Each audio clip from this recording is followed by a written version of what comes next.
Sehingga kalau populasinya meningkat, otomatis kesejahteraan jenengan juga meningkat. Jadi pemerintah membuat kegiatan ini sebenarnya ujung-ujungnya itu supaya jenengan itu sejahtera, supaya jenengan itu perekonomian meningkat, dan akhirnya juga jenengan menjadi untung. Beternak itu kan yang diharapkan untung, Pak. Nek guru beternak nggih hobi tapi ra entuk apa-apa ya mending rasa beternak nggih, kesel-kesel ngarit tapi kesel tok toh. Nah, seperti itu. Jadi harapan kami seperti itu, Pak nggih. Kemudian dengan mengikuti pelatihan ini juga nanti jenengan bisa menjadi master di desa ini. Artinya peternak-peternak yang tidak bisa ikut karena terbatas ya Pak nggih pesertanya, bisa panjenengan itu menularkan ilmunya kepada peternak yang lain. Nanti jadi amal jariah panjenengan semua. Oke, demikian Pak nggih sedikit sambutan dari kami. Nanti pelatihan ini akan berlangsung sampai insyaallah jam 2. Oke. Jam 2 dan semoga bermanfaat dan kita mulai dengan bacaan basmalah bersama-sama. Terima kasih. Wassalamualaikum warahmatullahi wabarakatuh.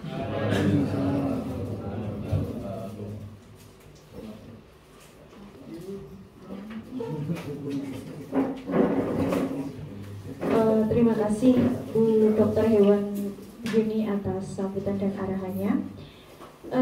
Selanjutnya Pak, kita langsung menginjak ke materi yang pertama ya. Nanti akan disampaikan oleh Dr. Hewan Tian.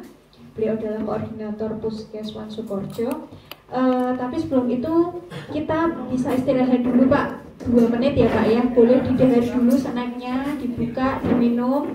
Terus yang tadi dikasih Dok Milo ada tas, semua udah dapat ya, udah dapat tas. Nah itu dibuka Pak, coba Pak, isinya apa Pak? Isinya apa? Oh, buku tak? Ada yang lain enggak? Buku sama pulpen ya Pak ya. Itu fungsinya buat apa Pak? Buat nulis. Oke, jadi kita kasih buku tulis sama pulpen itu nanti fungsinya untuk mencatat apa yang disampaikan oleh narasumber kita kali ini supaya nggak lupa ya Pak ya. Oke, gitu. Nah, oh ya Pak, saya mau menambahkan Pak. Mungkin tadi ada yang bertanya-tanya ya Pak ya, kok tanda tangannya kok akeh men saka pojok kono sampai pojok kene ya Pak ya.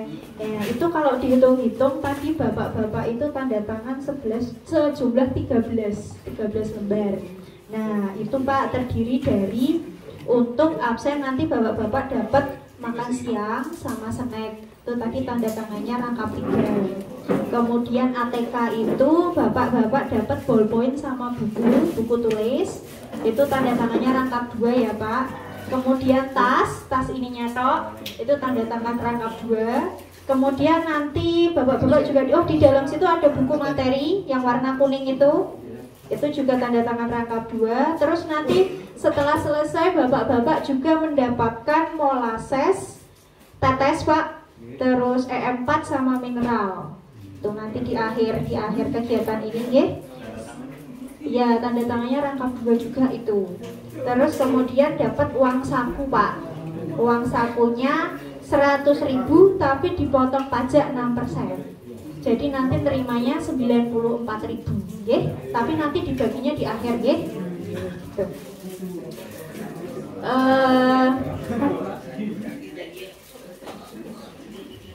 Sudah, Dokter sudah siap?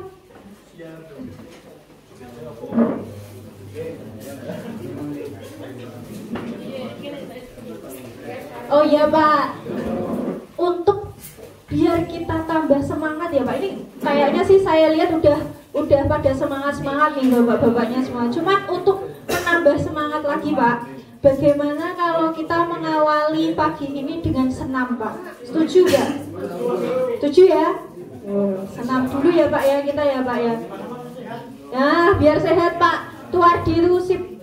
Nah tapi untuk senam kali ini saya pengen ditemenin sama mas-mas yang masih muda.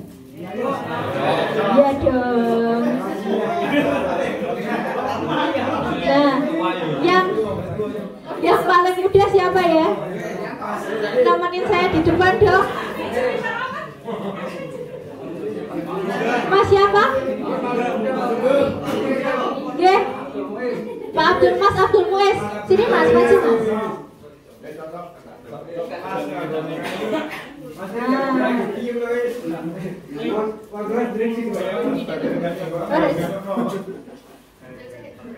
Mas Abdul Muiz sini Mas, depan sini maju. Bapak-bapak yang lain berdiri ya. Ayo berdiri dulu. Berdiri Pak.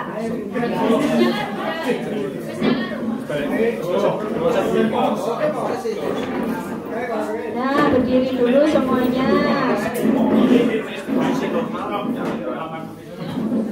Saya lagi sedang disetting ya Pak ini Pak. Nanti yang semangat ya Pak, senamnya nanti dipilih sama Bu Yuni yang paling semangat dapat door prize. Kita ada door prize, gak main-main nih door prize ya.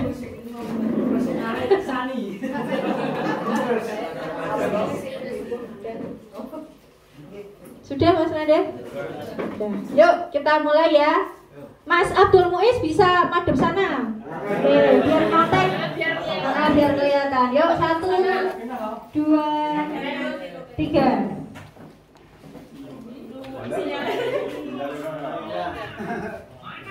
Vaksinnya.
Ya Pak ya. Oke, tanya kalau nggak mudeng atau kalau misal ada yang perlu di sharing sama teman-teman narasumber, langsung saja angkat tangan, nggak apa-apa. Gitu aja. Oke. Selanjutnya waktu dan tempat kepada Mas Tian disilakan. Minum dulu Pak.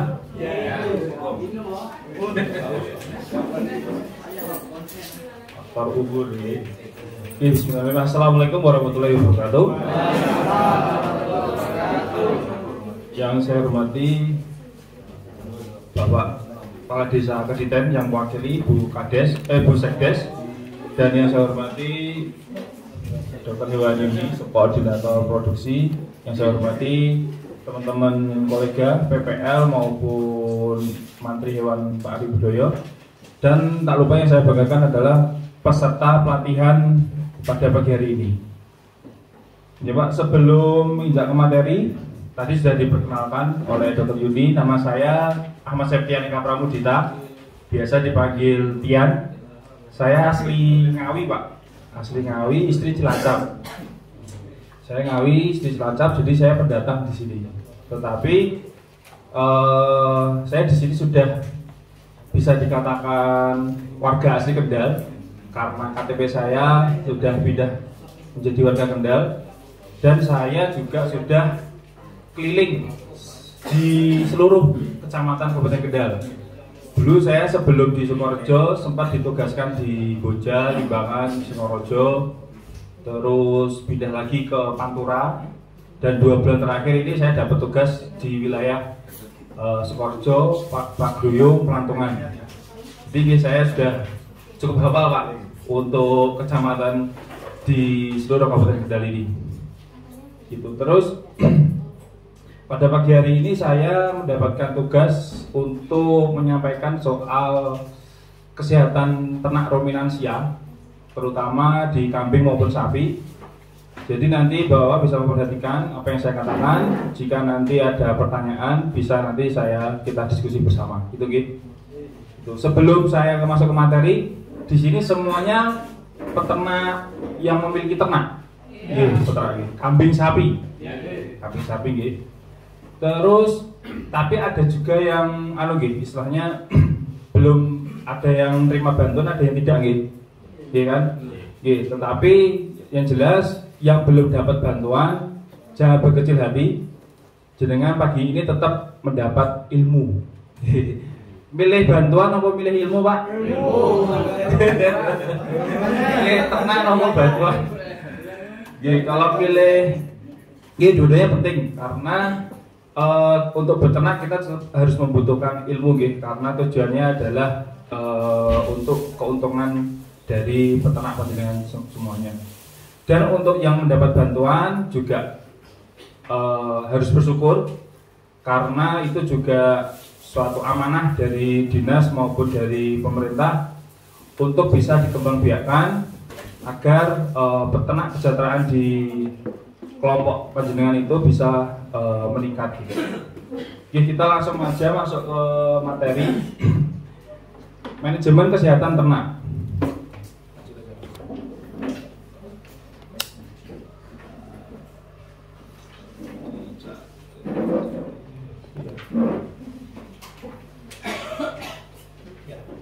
Oke Pak, jadi ciri-ciri ternak yang sehat itu yang pertama yaitu adalah aktif, sigap, terus istilahnya itu lincah gitu Pak ya.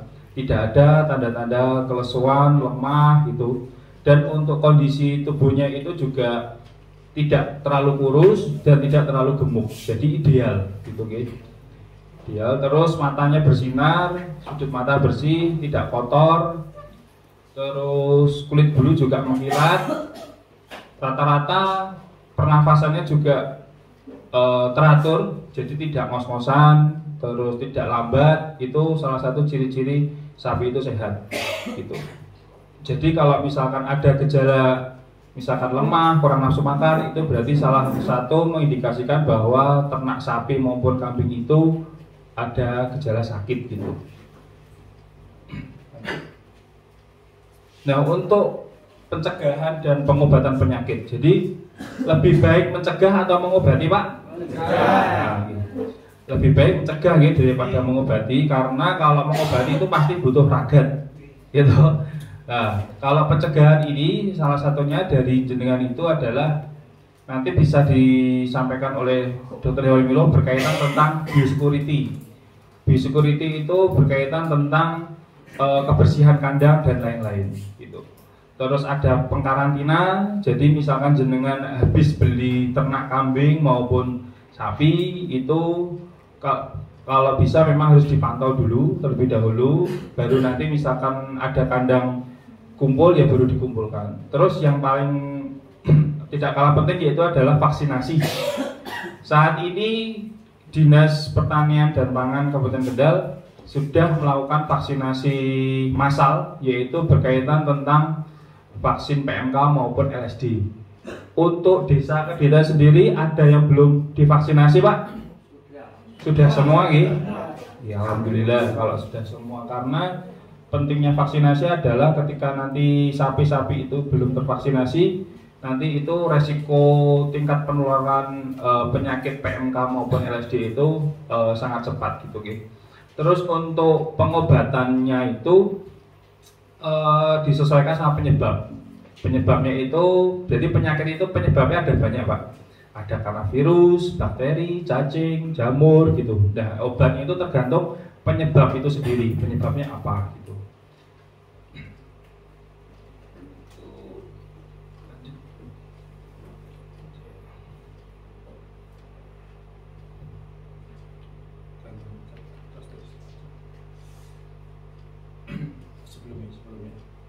Nah, penyakit itu di ruminansia sapi maupun kambing itu ada beberapa macam penyakit. Ada gangguan pencernaan, kulit maupun reproduksi, Pak. Gangguan pencernaan salah satu contohnya yang sering terjadi itu kembung. Kalau pernah ngirim gitu, blood. Kalau bahasa medisnya itu blood, kembung. Nah, kembung ini salah satu penyakit yang cukup ditakuti karena dia tingkat kematiannya sangat cepat dan tinggi. Gitu. Nah, kembung itu kebanyakan disebabkan oleh faktor pakan. Jadi, ada pakan yang terlalu muda, pakan dengan kadar air tinggi, atau konsentrat yang berlebih, itu bisa menyebabkan kembung gitu. Nah, kenapa sampai terjadi kematian? Itu biasanya kalau di ruminansia itu ada yang namanya rumen. Kalau rumen bahasa babat gitu loh, Pak. Nah, itu kan adanya fermentasi bakterial yang menghasilkan gas gitu. Gampangannya bakteri itu menghasilkan gas, akhirnya gas itu kan nggak bisa keluar. Terus semakin gede, lambungnya makin gede kan, Pak. Itu akan mendesak paru-paru. Ketika paru-paru terdesak, otomatis kan nggak bisa bernafas gitu. Paru-parunya nggak bisa bekerja secara normal. Sapi maupun kambing itu kekurangan oksigen, akhirnya kejang terus bablas, biasanya gitu. Dan itu kalau tidak segera ada penanganan, itu resikonya fatal. Biasanya sampai terjadi kematian gitu.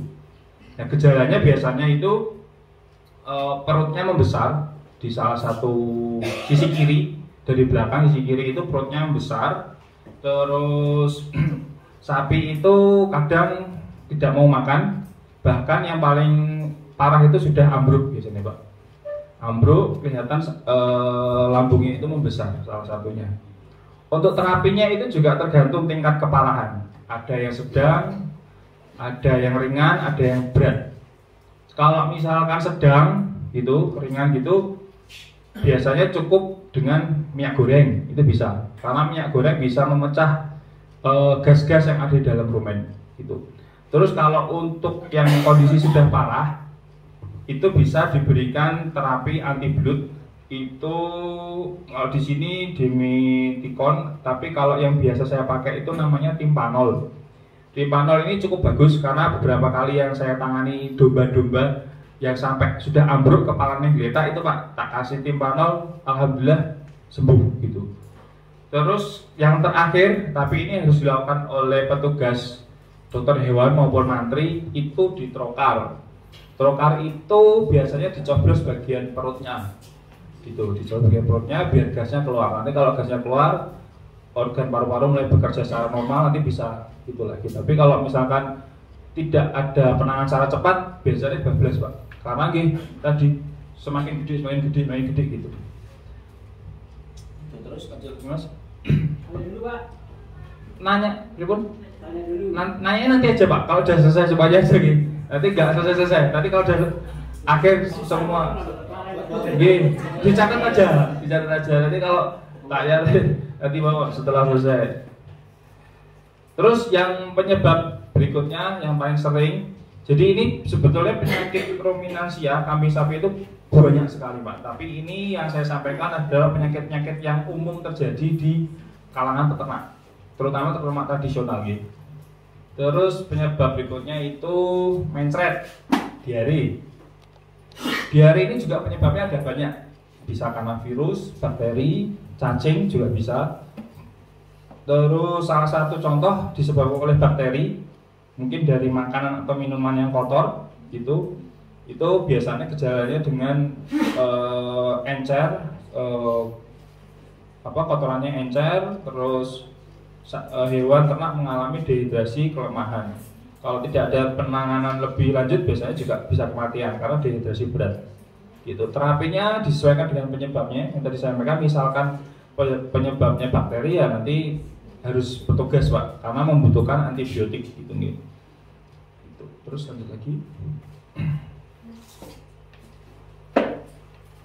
Yang berikutnya cacingan, yang tadi saya sampaikan, biasanya nanti gejalanya itu diare juga. kadang diikuti adanya perdarahan kayak bercak darah gitu Pak. Itu diterapi dengan menggunakan obat cacing. Nah, kan jenengan misalkan habis beli sapi dari pasar hewan maupun dari peternak lainnya itu sampai rumah sebaiknya dikasih obat cacing. Itu 3 atau 6 bulan sekali dikasih obat cacing. Karena itu juga nanti mempengaruhi perkembangan dari itu sapi itu sendiri.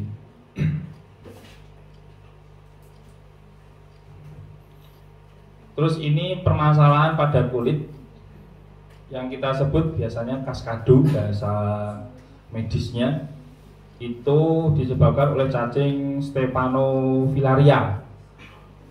Itu biasanya rata-rata di lalat, ada luka di bagian telinga. Kalau misalnya sering mengamati di sapi-sapi itu kan biasanya sering dirubung lalat ya Pak.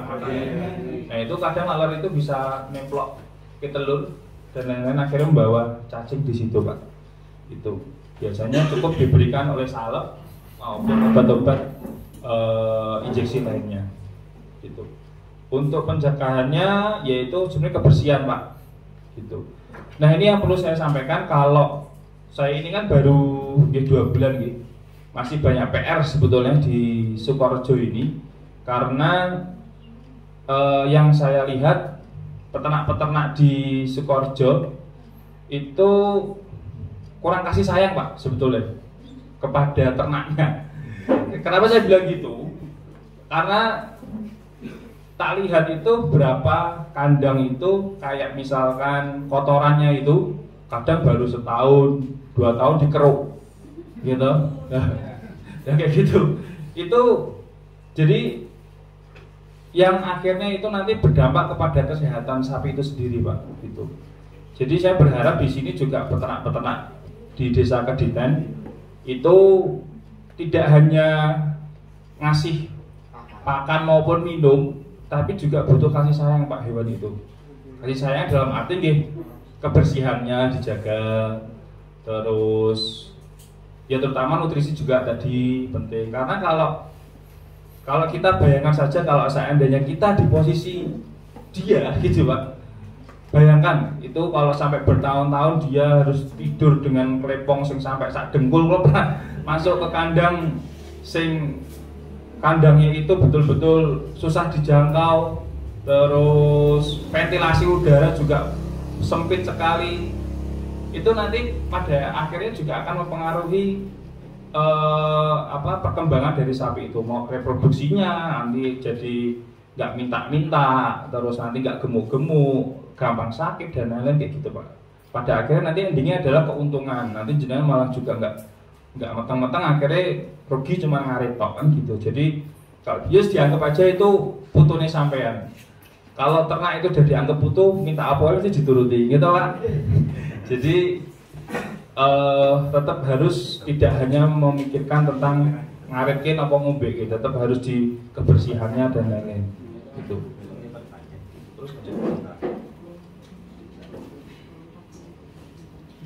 Terus yang berikutnya adalah miasis. Biasanya ini terjadi pada sapi dan juga bisa pada kambing.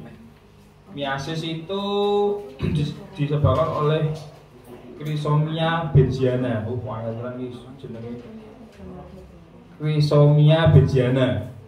Awalnya ini terjadi itu Pak, ada luka di bagian tubuh ternak itu. Terus ada lalat terutama menclok di situ, akhirnya bertelur dan akhirnya berkembang menjadi larva. Nah larva ini yang akhirnya gerogoti itu Pak, gerogoti jaringan. Kadang kalau yang sering terjadi itu di kambing maupun domba yang setelah melahirkan. Biasanya setelah melahirkan itu di balik ekor itu kadang so ada miasis. Kadang sampai ekornya mau putus Pak, karena nggak ada tindakan. Akhirnya larva itu belatung, itu berogoti gitu. Akhirnya lama-lama nanti bisa sampai habis jaringan itu. Terapinya yang paling simpel itu semprot gusanek. Itu biasanya mati. Di semprot gusanek bagian lukanya, nanti belatung itu akan muncul keluar terus mati sendiri gitu.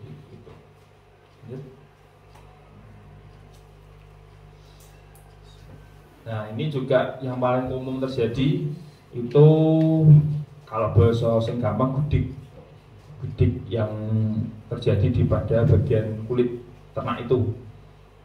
Bisa terjadi di kambing maupun sapi. Nama bahasa medisnya skabies. Itu bisa karena disebabkan oleh tungau dan ini juga menular, Pak. Makanya kalau misalkan mengobati kambing satu ada yang kena, kalau misalkan yang nanti setelah itu nggak dipisah, nanti sebelah-sebelahnya juga kena.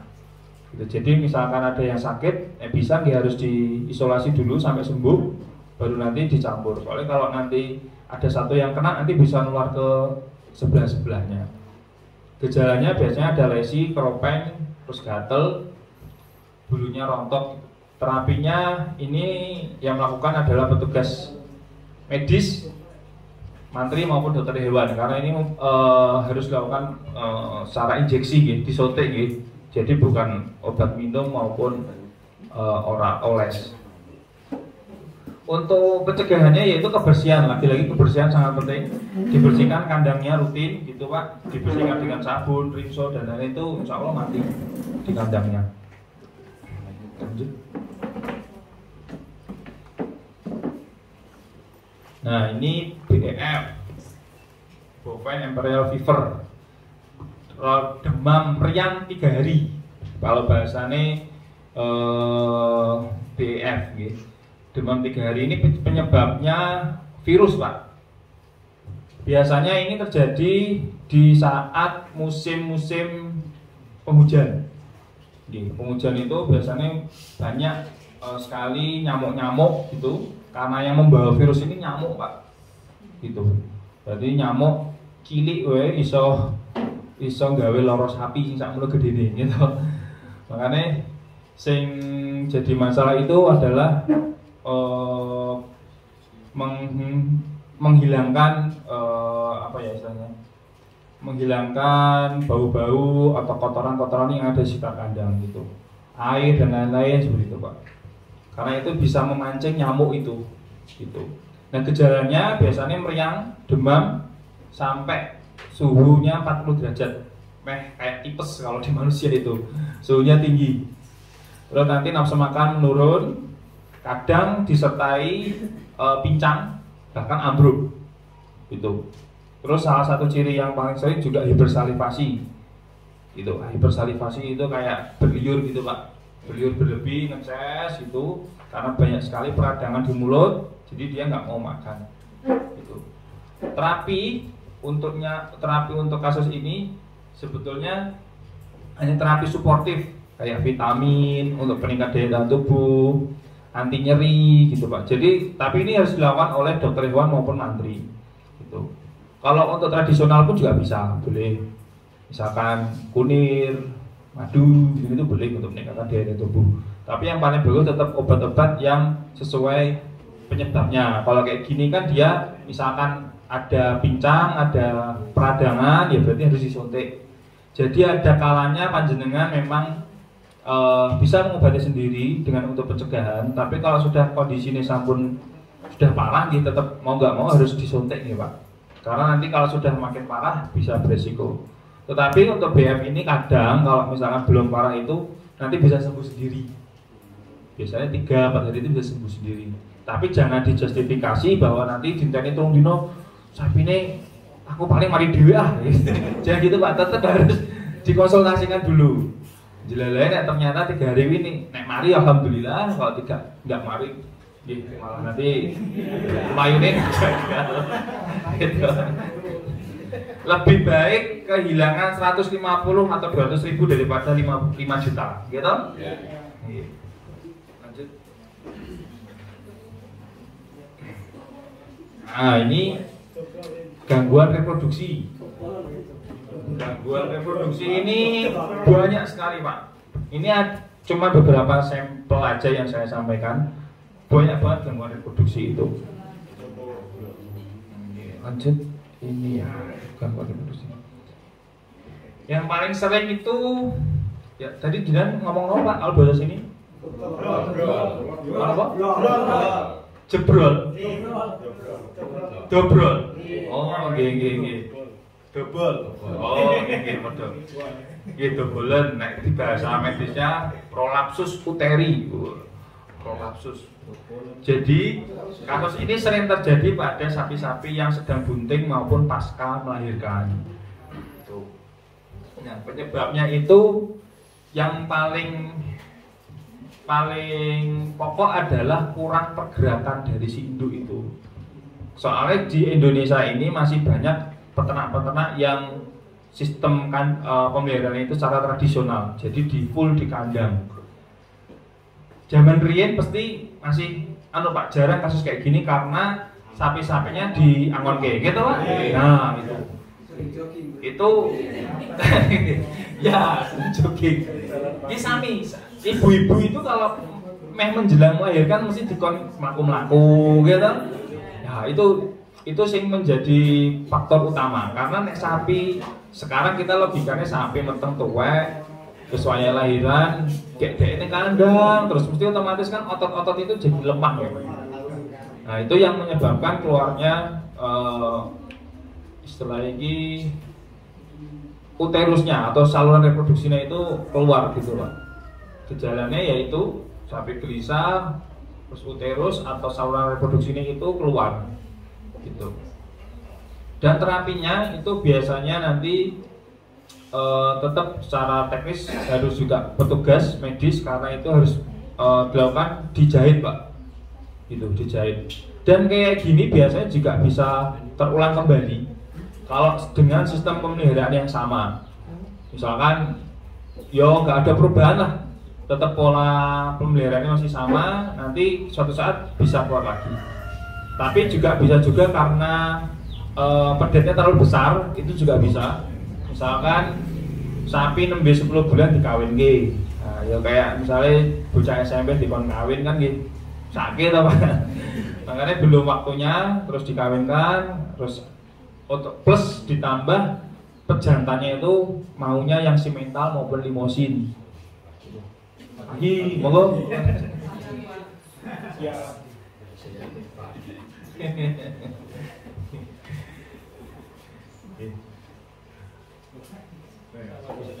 Ya monggo. Ya saya lanjut ya Pak. Jadi memang terjadinya double itu tergantung penyebabnya tadi. Dan kayak gini bisa terulang ketika pemeliharaannya sama. Gitu. Kalau misalkan sudah 2 kali beranak, biasanya sudah pulih kembali. Gitu. Lanjut Mas. Distopia. Pernah terjadi Pak di sering nih ya. Jadi distopia itu bahasanya kesulitan dalam proses melahirkan. Nah, ini disebabkannya juga hampir sama, macam-macam Pak. Salah satunya juga kurang gerak. Karena pergerakan exercise itu juga sangat penting dalam breeding peranakan. Terus yang kedua, karena ya tadi pedet terlalu besar, atau bisa juga posisi dari pedet itu salah, gitu, mal posisi gitu. Penanganannya macam-macam, tergantung dari posisinya itu. Kalau misalkan posisinya salah ya dibetulkan dulu posisinya. Gitu. Terus kalau seandainya sudah mati di dalam, itu nanti divetotomi, tapi itu jarang dilakukan karena itu cukup beresiko. Vetotomi itu dipotong-potongin jerone Pak, digergaji. Gitu. Itu karena itu juga sulit. Terus yang terakhir biasanya disesar. Saya pernah ikut pelatihan sesar dan itu memang untuk perlakuan sesar itu hanya kalau untuk di peternak tradisional itu kurang anu Pak, karena biayanya juga cukup mahal Pak. Sampai 3 juta biasanya untuk penanganan sesar itu.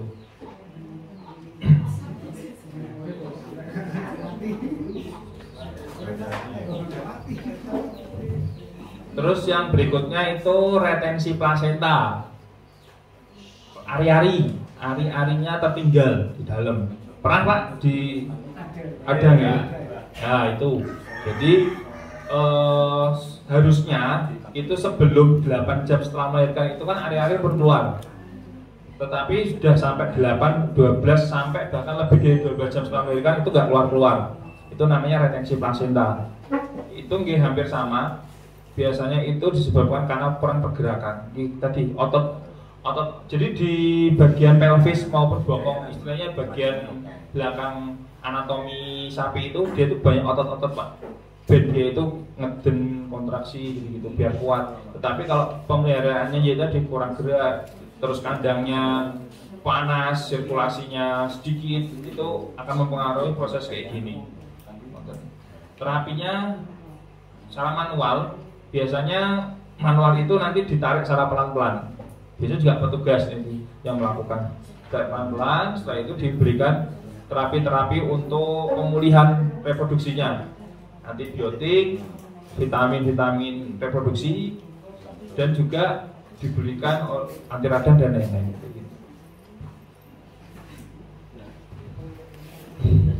Lanjut ke penyakit berikutnya yang sering terjadi itu namanya pneumonia atau sesak napas.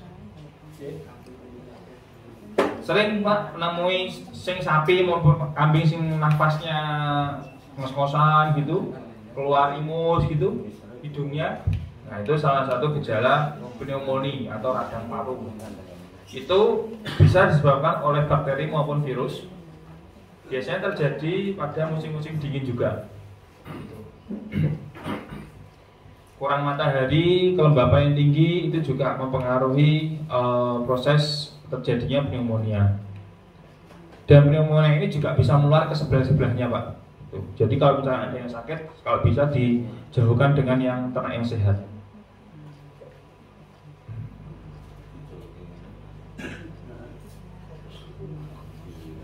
Nah, kuku busuk atau keropos kuku itu ditandai dengan pincang. Jadi kukunya pincang, terus kadang baunya menyengat. Yaitu biasanya terjadi karena alas kandangnya Pak kurang bersih. Yaitu tadi yang saya sudah sampaikan bahwa di Sukorejo ini masih banyak PR, terutama peternak-peternak yang kandangnya masih perlu diperbaiki. Jadi kandang itu sebetulnya tidak harus kandang yang bagus, tapi kandang yang ideal. Nah, bukan bagus tapi yang ideal, bukan kandang yang mahal tapi yang ideal. Ideal dalam arti nyaman untuk si ternak itu sendiri Pak. Alasnya, tempat pakannya, minumnya, sirkulasi udaranya gitu. Nanti bisa dijelaskan lagi. Lanjut. Terus ada yang namanya penyakit zoonosis. Atau sekertas Pak, zoonosis itu apa? Saya tahu zoonosis. Zoonosis itu penyakit yang ditularkan di bawah kondisi alamiah antara hewan dan manusia. Jadi bisa menular. Penyakit hewan bisa menular ke manusia, penyakit manusia juga bisa menular ke hewan. Gitu. Jadi bisa silangan Pak. Gitu. Nah, yang sering terjadi yaitu adalah penyakit antrak. Pernah mireng antrak? Pernah ya? Jadi penyakit antrak ini sangat ditakuti Pak. Dan sampai saat ini masih belum bebas Indonesia dengan penyakit antrak. Karena ini penyakit yang sangat mematikan. Mematikan di ternaknya, juga mematikan di manusianya. Gitu. Karena penyakit ini sulit dibasmi, dan tidak boleh dikonsumsi Pak, dagingnya itu nggak boleh dikonsumsi. Gitu. Dan salah satu cirinya yaitu adanya radang. Salah satu cirinya yaitu adalah kematian mendadak, terus keluar darah dari lubang hidung, lubang kotorannya banyak. Salah satu cirinya itu Pak. Kalau jenengan nanti suatu saat, ya mudah-mudahan jangan sampai terjadi karena itu nanti jadi geger Pak. Kalau misalkan jadi viral nanti. Kalau itu terjadi harus segera lapor ke petugas setempat. Karena itu betul-betul sangat ditakuti Pak. Gitu. Penyebab antrak ini disebabkan oleh bakteri, namanya Bacillus anthrax gitu. Bacillus anthracis. Nah itu Pak, salah satu gambar, contoh gambarnya, keluar darah dari lubang hidung, mulut, ternak lewat di atasnya aja bisa mati Pak. Lewat tok padahal karena dia menghasilkan spora. Itu makanya kalau udah kayak gini harus dipendem dengan kedalaman 2 meter sampai 3 meter. Gitu. Jadi agak dan petugas pun juga pakai perlengkapan yang ketat gitu, enggak terus asal dikubur gitu. Kalau misalkan kita ada luka gitu, spora masuk ke luka itu juga nanti bisa kena. Saking ngerinya antrak ini Pak. Gitu. Ini kasus terjadi yang menularkan ke manusia Pak. Lukanya kayak gini, bulat gitu. Menonjol. Terus yang berikutnya brucellosis. Brucellosis ini salah satu penyakit yang bisa menyebabkan keguguran pada sapi-sapi maupun ternak kambing yang mengalami yang sedang bunting gitu. Oke. Dibatasi Pak 5 menit. Jadi kalau mboten saged lama-lama nanti misalkan ada diskusi lebih lanjut atau misalkan ada pertanyaan-pertanyaan berkaitan tentang dunia peternakan, saya sangat welcome. Nanti bisa nomor saya disimpan, tetapi nek bengi-bengi nggih aja telepon ya Pak. Soalnya yo mungkin bojo kula wayahe wektune gantian nggih bojo kula gitu. Nah niki masa lanjut Brucella itu biasanya disebabkan oleh bakteri ya Pak. Jadi bisa menular ke manusia juga. Nanti gejalanya ke manusia itu demam, tapi nggak sampai ke kematian gitu. Tapi ini juga cukup ditakuti karena bisa menyebabkan keguguran pada sapi maupun kambing yang sedang bunting. Gitu. Terus yang terakhir, nggak usah pakai slide. Sebetulnya masih banyak materi saya Pak, ada 5 materi, cuman karena waktu ini yang ingin saya sampaikan bahwa saat ini Kendal maupun nasional ini memang ada banyak penyakit PMK maupun LSD. PMK kan sudah tahu ya Pak PMK, betul? Jadi nggak perlu saya jelaskan. Yang penting jenengan yang saat ini belum divaksinasi, kalau masih ada bisa mendaftar ke desa. Nanti desa bisa menghubungi petugas wilayah, untuk vaksinasi PMK untuk LSD. Terus yang terakhir ini ada penyakit baru yang sedang marak terjadi di beberapa kabupaten. Itu namanya PPR. Boso gampangnya peste de pesti Pak. Wah, Facebook PPR ya Pak, sing gampang ya. Nah itu saat ini sudah terjadi beberapa kabupaten. Itu saat ini kebanyakan menyerang pada domba maupun kambing. Itu juga mematikan karena sangat menular disebabkan oleh virus. Gejalanya sama, dia kadang ada keropeng di mulut, terus monggo jadi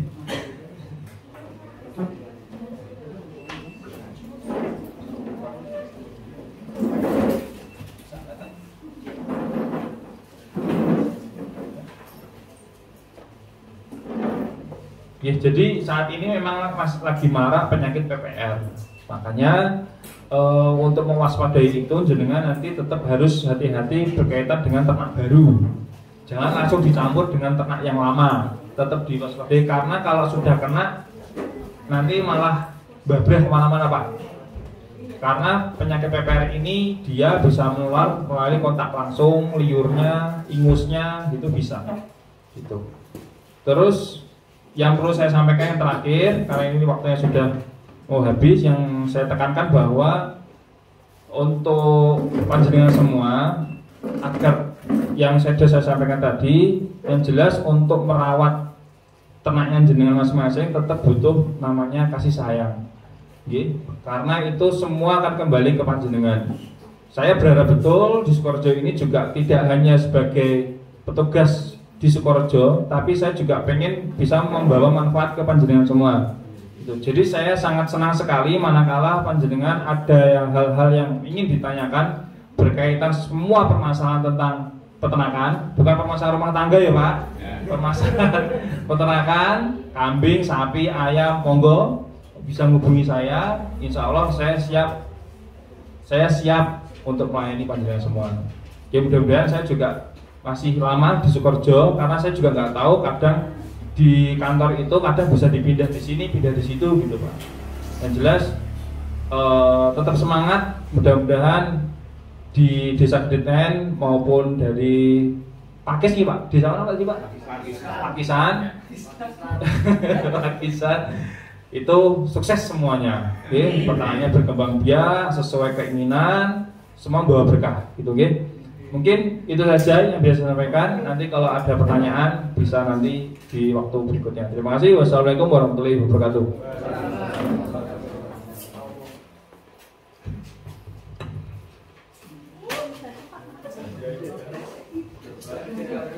Terima kasih Dok Tian atas penyampaian materinya. Satu ya Dok, tadi ada yang tanya yang belum jadi Pak pertanyaannya. Oh, udah bisa. Ya, yang lain ada Pak pertanyaan? Satu penanya atau dua penanya boleh? Oke, monggo.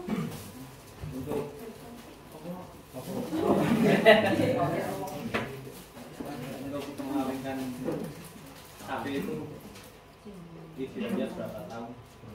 Umur ya. Langsung saya jawab Oh iya. Mungkin satu lagi Pak, biar sekalian nanti Dokter jawab. Oke. Untuk terapi pada kembung atau belut itu ada yang pakai minyak goreng. Itu untuk minyak gorengnya dicampurkan dimakan atau dikasih air. Ya. Tadi yang belakang? Untuk penyakit flu itu mungkin bisa diberikan obat yang untuk manusia itu bisa atau tidak? Oh gitu. Flu kalau pakai obat manusia bisa apa enggak gitu ya? Oh ya. Monggo Dok Tian.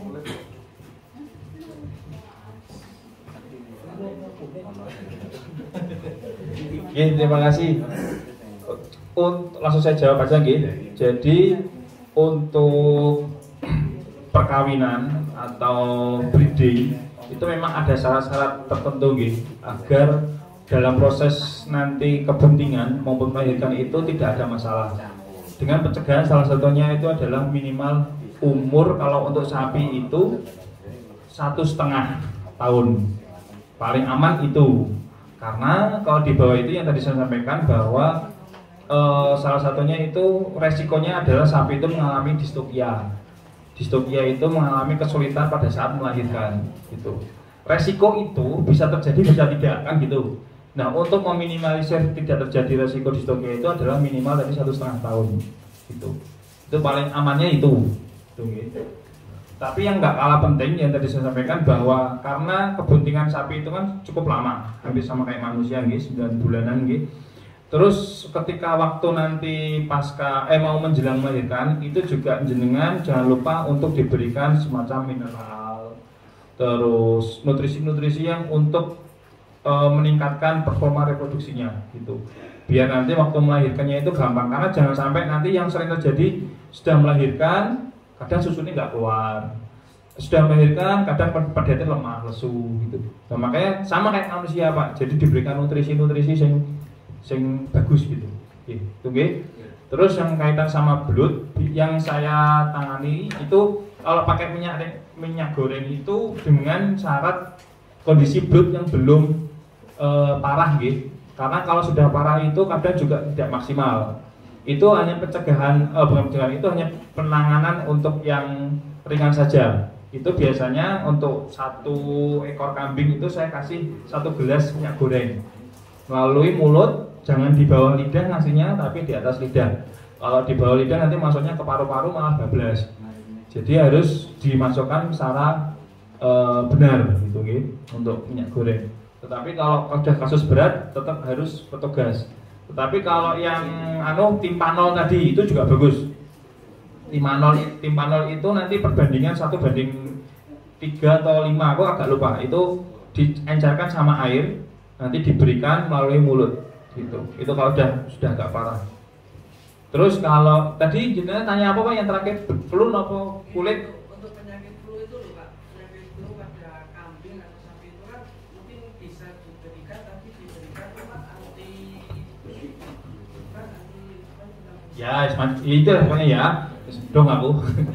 Jadi Mas, ada beberapa obat hewan yang untuk manusia bisa, ada beberapa obat manusia yang boleh untuk hewan juga bisa, ada beberapa obat yang obat manusia yang tidak boleh atau haram hukumnya untuk hewan. Haram dalam arti dewa ini malah bablas gitu. Tetapi kalau untuk flu, kembali ke tadi, flu itu penyebabnya ada banyak. Ada karena virus, ada karena bakteri, ada karena cuaca, ada macam-macam. Kalau obat manusia yang untuk obat hewan itu untuk saat ini hanya obat-obat kayak salep gitu-gitu. Tapi kalau obat minum saat ini belum ada obat minum yang bisa untuk hewan. Nanti malah bablas gitu. Tapi kalau misalkan kayak kulit gitu ya, kayak tadi ada penyakit gatal di kulit atau luka, itu bisa pakai salep-salep itu. Kalau misalkan kayak pink eye di domba itu sering terjadi pink eye, kayak matanya kayak katarak. Nah itu bisa menggunakan obat-obat salep dari manusia, pakai oksitetrasiklin atau salep gentamicin, salep mata, itu bisa juga untuk ternak. Tapi kalau untuk flu sendiri saat ini belum ada obat manusia yang bisa untuk ternaknya gitu. Terus untuk membedakan yang terkena apa tadi yang flu dari Itu petugasnya. Nanti yang pokoknya jenengan kalau hanya menyampaikan keluhannya nopo, nanti petugasnya yang tahu gitu. Tapi nanti dijelaskan, nggak perlu jelaskan sih intinya jenengan keluhannya apa. Nanti biasanya dari petugas itu tahu, karena ciri-ciri penyebab biasanya paling gampang misalkan kayak penyebab bakteri ya berarti keluar umbel, ingusnya kental, itu ada bakteri kan gitu. Nanti jadi sesuai penyakitnya, penyebabnya apa, nanti terapinya ya itu harus petugasnya gitu. berarti Pak. Hal yang sering terjadi terutama di desa ini kan, kalau sapi itu kok bisa kawin sampai beberapa kali, itu faktornya apa Pak? Suburnya. Oh minta terus atau gimana? Jadi Oh ya. Kali atau berapa Ini materi reproduksi ini siapa nanti? Ini tak jawab saya apa nanti masuk ke Mas Anda? Harusnya nanti ada materi reproduksi lagi sebetulnya di sini. Saya khusus penyakit. Nanti ada lagi materi langsung oleh Mas Nanda tentang reproduksi sapi. Nanti jatahku, jatah Mas Nanda tak pek kok. Masa duitnya yang mau tak anu. Kalau untuk penyakit itu kan diare yang sudah saya lakukan itu alhamdulillah berhasil.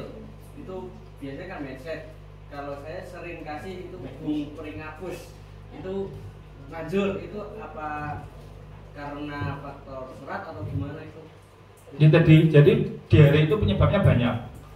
Diare itu penyebabnya banyak, bisa karena ya kayak misalkan daun apa jambu muda ya, itu kan untuk manusia juga bisa kan untuk diare.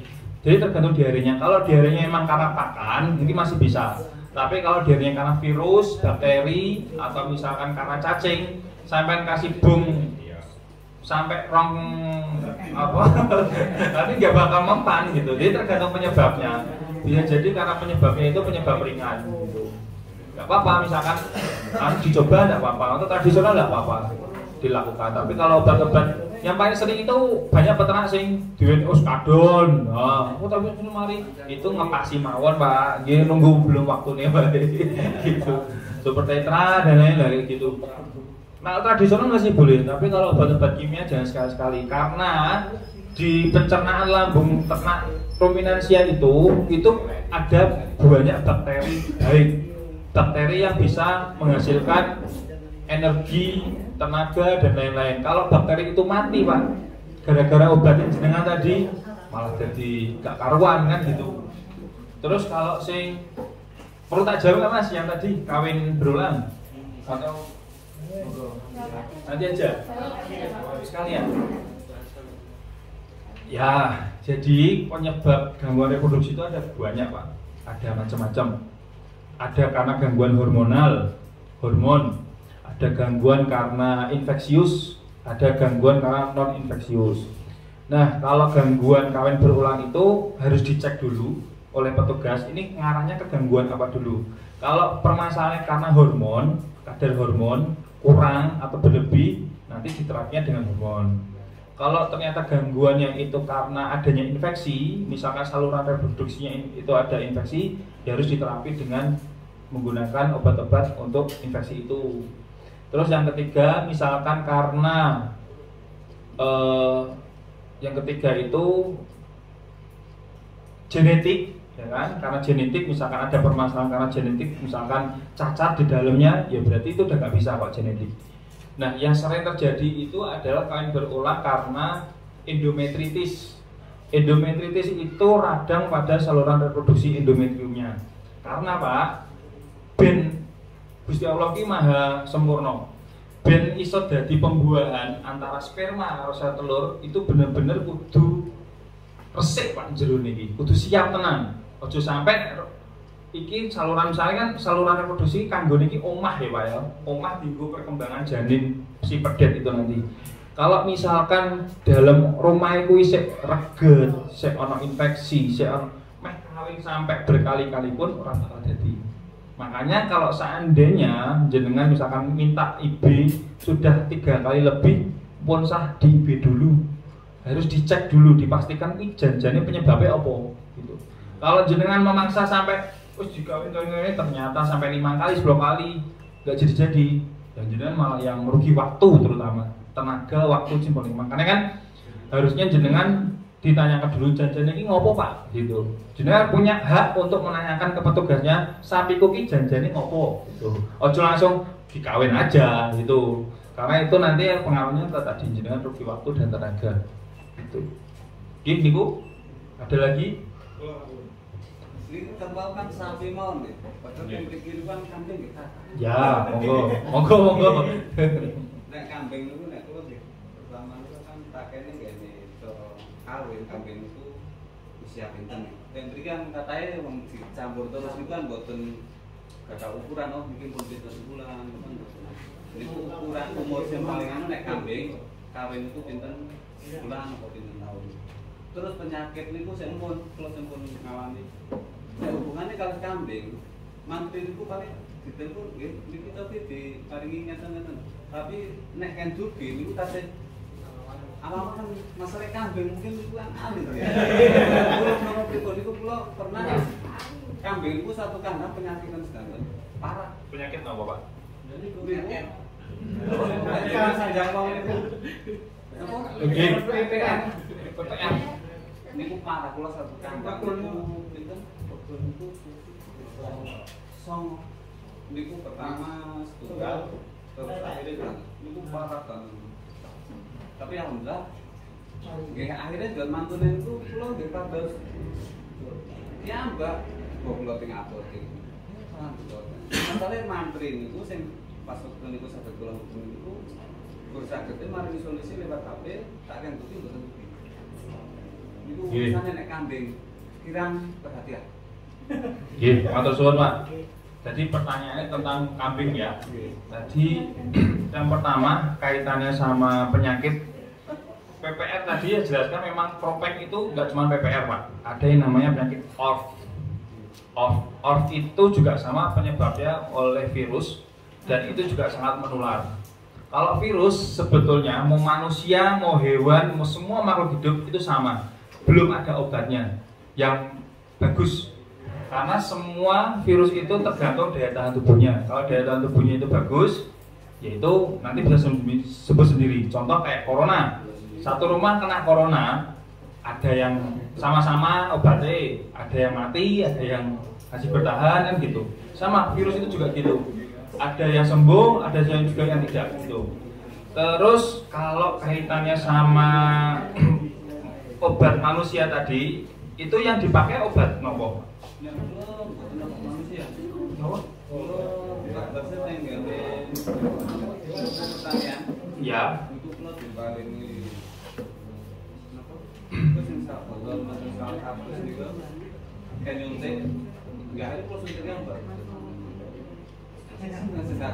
Ya.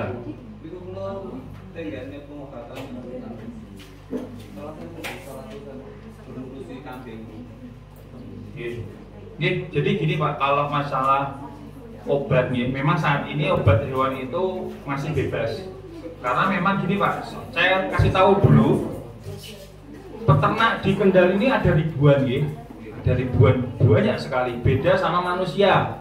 Manusia itu petugas maupun dokter manusia itu juga banyak.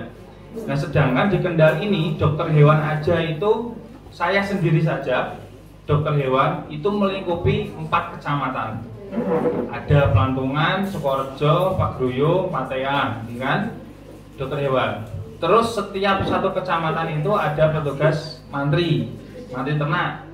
Di sini setiap untuk wilayah Pagruyung ada Pak Ari. Wilayah Pelantungan ada Pak Ari, Pagruyung ada Pak Andi dan seterusnya. Nah, cuman saat ini memang dinas itu juga dituntut untuk menjalankan vaksinasi secara serentak dan setiap hari.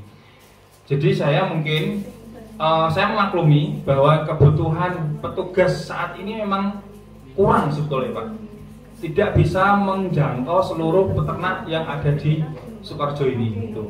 Saya memaklumi itu, dan ini kita juga tidak bisa berbuat apa-apa karena ini juga sudah menjadi tergantung dari pemerintah pusat atau daerah. Gitu. Kalau harapannya saya sendiri lebih banyak petugas malah senang, karena agar semua kebutuhan peternak yang ada di desa-desa itu bisa terlayani secara maksimal. Gitu. Itu enggak cuma jenengan, saya akui memang kendalanya saat ini memang petugasnya itu sangat sedikit gitu. Dan juga mungkin kalau misalkan nanti Pak Ari misalkan tidak bisa, nanti bisa menghubungi petugas mantri lainnya. Nanti kalau seandainya petugas wilayah itu tidak bisa melayani, nanti jelas bisa lapor ke saya gitu. Karena itu juga nanti pengaruhnya ke pelayanan. Gitu, pelayanannya kurang maksimal gitu. Tapi kalau memang kita cek dulu permasalahan itu ada di mana gitu. Kalau memang jenengan nanti misalkan membutuhkan misalkan pengobatan dan lain-lain, nanti bisa hubungi saya, kita buat jadwal untuk pengobatan di desa ini misalkan seperti itu. Tetapi juga tidak bisa disalahkan bahwa memang saat ini kondisi kita ini kurang, Pak. Satu kecamatan satu petugas, padahal ada ribuan. Sehari mungkin ada 10 sampai lebih peternak yang mengalami sakit kan gitu. Dan saya tenaga loh, Pak, ya kan, tenaga kita, saya dan lain-lain. Harapannya semua peternak ini cepet teko, pasti itu. Tapi kan kita bisa berbuat apa, Pak? Badan satu, kaki satu, tapi kita tetap berusaha memberikan maksimal, pelayanannya maksimal gitu, Pak. Jadi mungkin mohon bisa dimaklumi, nanti kalau misalkan ada keluhan dan lain, nomor saya dicatat, nanti bisa ditanyakan ke saya lebih lanjut gitu, Pak. Gitu. Kalau untuk usia kawin itu paling enggak 1 tahun, Pak. 1 tahun, 10 bulan 1 tahun itu udah bisa. 12 bulan itu untuk domba maupun kambing itu cukup ideal untuk diperanakan, di breeding. Terus kenapa? Ya, itu udah cukup, Pak. 1 tahun udah cukup. Terus kalau misalkan mau breeding itu juga lebih baik dikumpulkan. Perbandingannya 1 pejantan 5 betina. Itu lebih cepat kalau misalkan untuk breeding. Misal itu fasilitasnya alit kan gajah kanu, anak. Ini tuh nek dicampur pejantan kan. Anak umur berapa? Anak umur berapa? Misal anaknya kan 2-3 bulan. Ya disapi, Pak. Ibunya campur, kan itu pengaruh tenggane. Ya dicak bisa aja kan. 3 bulan kan enggak boleh. Pengaruh ke pertumbuhan si sapi itu atau tidak? Ya kan cuma 3 bulan loh. Tidak apa-apa kan disapi, dipisah.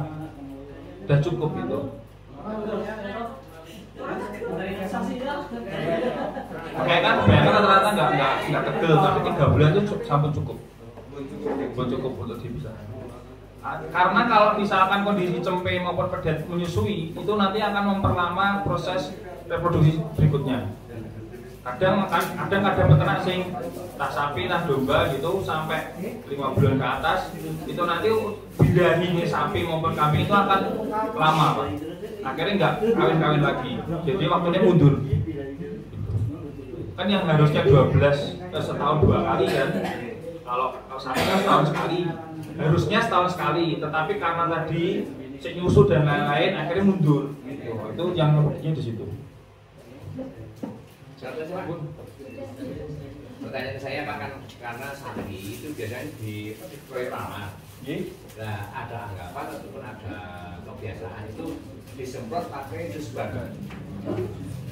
Disemprot pakai dusban, bukan kimia, bukan tanaman Untuk nyemprot salah di nah itu pengaruhnya gimana? Itu boleh atau tidak Pak?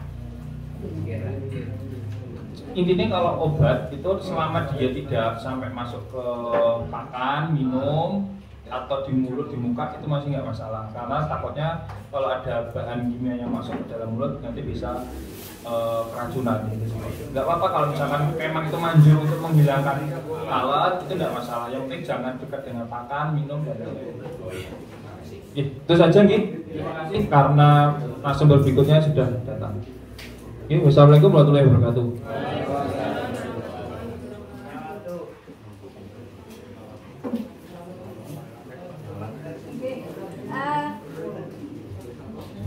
Ini bapak-bapaknya antusias sekali ya Pak ya. Senang saya nih, semangat-semangat.